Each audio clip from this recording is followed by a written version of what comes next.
আগামীকাল রাজ্যের 142 আসনের শেষ দফার নির্বাচন। দক্ষিণ 24 পরগনার 31টি বিধানসভা আসনে ভোট গ্রহণকে ঘিরে চূড়ান্ত প্রস্তুতি শুরু হয়েছে প্রশাসনের তরফে। এই জেলায় মোট 30টি ডিসিআরসি সেন্টার প্রস্তুত করা হয়েছে। এই জেলায় মোট পোলিং স্টেশন রয়েছে 9308টি। জেলার মোট ভোটার 76,01,518 জন। মঙ্গলবার সকাল থেকেই বিভিন্ন বিধানসভার ডিস্ট্রিবিউশন সেন্টার অর্থাৎ ডিসি ও রিসিভিং সেন্টার অর্থাৎ আরসি থেকে ভোটকর্মীরা ইভিএম, ভিভিপ্যাট সহ প্রয়োজনীয় নির্বাচন সামগ্রী সংগ্রহ করতে উপস্থিত হয়েছে। ভোট সামগ্রী সংগ্রহের পর কিছুক্ষণের মধ্যেই নির্দিষ্ট বুথের উদ্দেশ্যে রওনা দেবেন ভোটকর্মীরা। সাগর বিধানসভা এলাকায় নামখানা কলেজ থেকে মোট 128টি বুথের জন্য ভোট সামগ্রী বিতরণ করা হচ্ছে। ভোটকর্মীদের নিরাপদে পৌঁছে দিতে প্রশাসনের পক্ষ থেকে বিশেষ পরিবহন ও নিরাপত্তার ব্যবস্থা করা হয়েছে।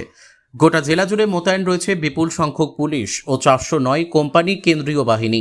স্পর্শকাতর বুথগুলিতে বাড়তি নজরদারি চালানো হচ্ছে। শান্তিপূর্ণ ও অবাধ ভোটগ্রহণ নিশ্চিত করতে প্রশাসন সর্বোত্তভাবে প্রস্তুত। দক্ষিণ 24 পরগনার নামখানা থেকে রবীন্দ্রনাথ পড়ুয়ার রিপোর্ট, বিগ নিউজ বাংলা। স্বস্তি, খুব সিকিউর, খুব ভালো লাগছে, খুব আটো নিরাপত্তা, হ্যাঁ সব দিক দিয়ে খুব ভালো লাগছে।